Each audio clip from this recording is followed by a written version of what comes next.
गांव में अर्जुन नाम का एक सीधा साधा लड़का अपनी मां के साथ रहता था।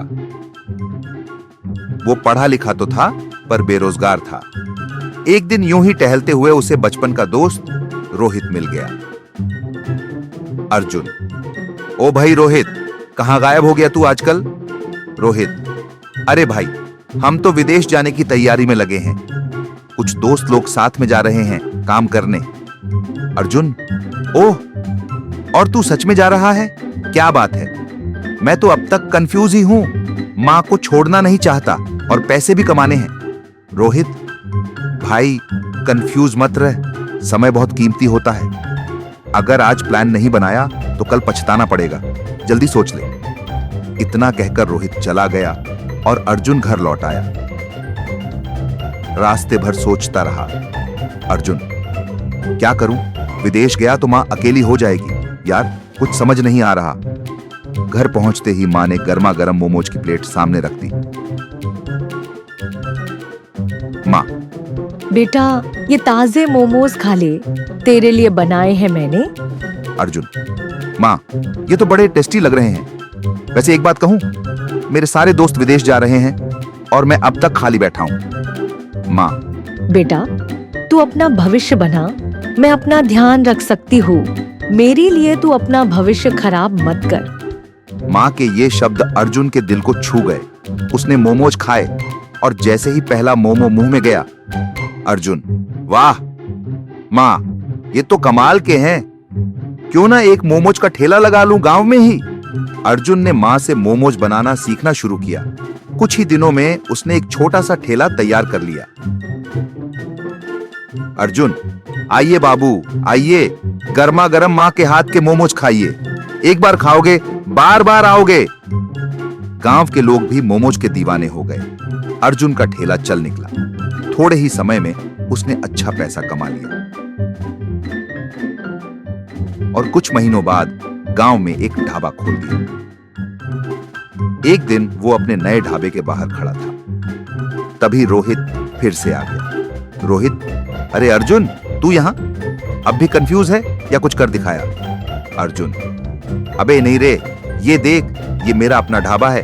पहले मोमोज का ठेला चलाया और अब ये छोटा सा ढाबा खोल लिया। रोहित: बाप रे, तूने तो कमाल कर दिया भाई। मेरा तो विदेश का प्लान कैंसिल हो गया। अब मैं कंफ्यूज हूं, कुछ समझ नहीं आ रहा। अर्जुन: तू मेरा यार है, चल तू मेरा ढाबे का मैनेजर बन जा। अच्छी सैलरी दूंगा। साथ मिलकर इस बिजनेस को और बड़ा बनाएंगे। रोहित: भाई तू तो सच्चा दोस्त है। चलो फिर, अब हम दोनों मिलकर धमाल करेंगे। मां का प्यार और अपने हुनर पर भरोसा हो तो सफलता आपके दरवाजे पर खुद चलकर आती है। एक छोटे से गांव में राजू नाम का एक लड़का रहता था। वह दिल का बहुत अच्छा था और हर किसी की मदद करता, बिना किसी स्वार्थ के। एक दिन एक अजनबी युवक गांव में आया और राजू से मिलने पहुंचा। युवक: अरे भाई, मैंने सुना है कि तुम सबकी मदद करते हो। क्या मेरी भी कर सकते हो? मुझे बहुत जल्दी एक नौकरी चाहिए। राजू: अरे भैया, कैसी नौकरी चाहिए तुम्हें? युवक: कुछ भी चलेगा, पर टीवी, लैपटॉप और इलेक्ट्रॉनिक सामान की मुझे अच्छी जानकारी है।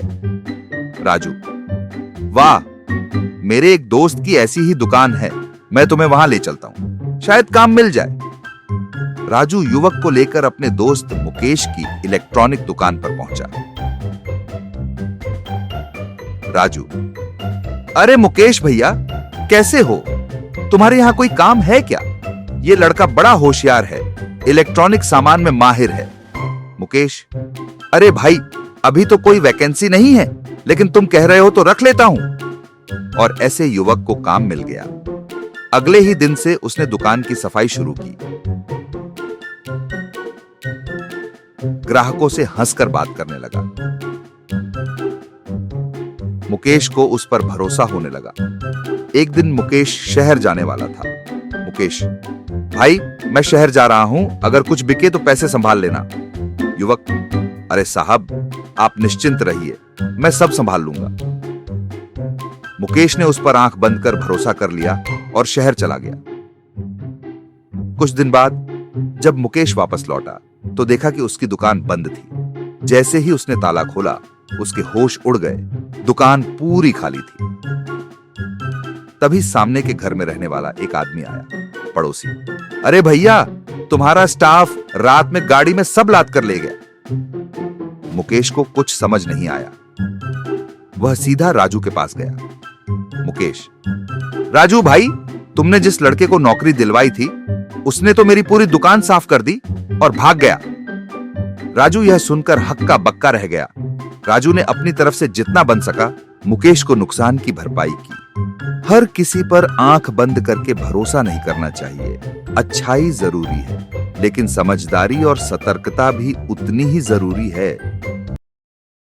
एक छोटे से गांव में रघु नाम का लड़का नान धावा चलाता था। वो ईमानदार और मेहनती लड़ता था। उसका धावा हमेशा लोगों से भरा हुआ रहता था। लोग दूर दूर से उसके स्वादिष्ट नान खाने आते थे। ग्राहक, भाई, अगर तुम्हारा धावा ना होता तो हम इतनी स्वादिष्ट नान कभी नहीं खा पाते। रघु, धन्यवाद साहब, ये हुनर 5 साल की ट्रेनिंग से सीखा है, अब जाकर काम आ रहा है। रघु का धावा दिन ब दिन मशहूर हो रहा था। तभी एक दिन शहर से एक पुराना दुश्मन गांव आया। विक्रम धावे को दूर से देखकर, अरे ये रघु 5 साल तक कुछ नहीं किया और अब ये गांव में नान बना के हीरो बन गया, ये नहीं चलेगा। विक्रम ने अपने दोस्त रिंकू से मिलकर रघु को बर्बाद करने की साजिश रची। विक्रम, देख भाई, ये रघु की तरक्की मुझसे देखी नहीं जाती, कोई आइडिया है?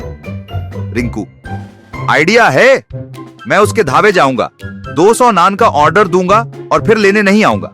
सारा माल खराब हो जाएगा और उसको बड़ा घाटा होगा। विक्रम, कमाल का प्लान है भाई, अगर ये हुआ तो तेरी जेब पैसे से भर दूंगा। अगले दिन रिंकू धावे में आकर, भाई मेरे घर में पार्टी है, 200 नान बना सकोगे? रघु, 200 नान? हाँ साहब, बना दूंगा। कब तक चाहिए? रिंकू, कल तक चाहिए, पैसे कल दूंगा। और वो वहां से चला गया। रघु पूरी रात मेहनत करके 200 नान तैयार करता है। अगले दिन विक्रम और रिंकू धावे पर आते हैं और मुस्कुरा कर कहते हैं, रिंकू, वाह भाई, 200 नान तैयार कर लिए, लेकिन अफसोस पार्टी कैंसिल हो गई, अब ये सब नान फालतू हो गए। विक्रम, अब देख तेरी दुकान कैसे बंद होती है। रघु, घाटे की बात कर रहे हो? तुम लोग सोचते हो तुम चालाक हो, लेकिन चालाकी तो हमने भी सीख ली है। विक्रम, क्या मतलब? रघु, कल रात जब तुम प्लान बना रहे थे तो मेरे दोस्त भोला वहीं पास में था, सब सुन लिया उसने। रघु अपने दोस्त भोला को बुलाता है। भोला, जब तुम लोग मेरे दोस्त की दुकान बंद करने का प्लान बना रहे थे, मैं वहीं था, सोचा तुम्हारी चाल का जवाब चाल से देंगे। रघु, इन 200 नानों के पहले से ही ग्राहक हैं। गांव में 3 पार्टियां हैं जिनका ऑर्डर मिला मुझे। भोला, अब यहां से निकलो और दोबारा गांव की तरफ रुख मत करना। विक्रम और रिंकू शर्म से सिर झुकाकर भाग जाते हैं। जो दूसरों का बुरा सोचते हैं, उनका खुद का बुरा हो जाता है।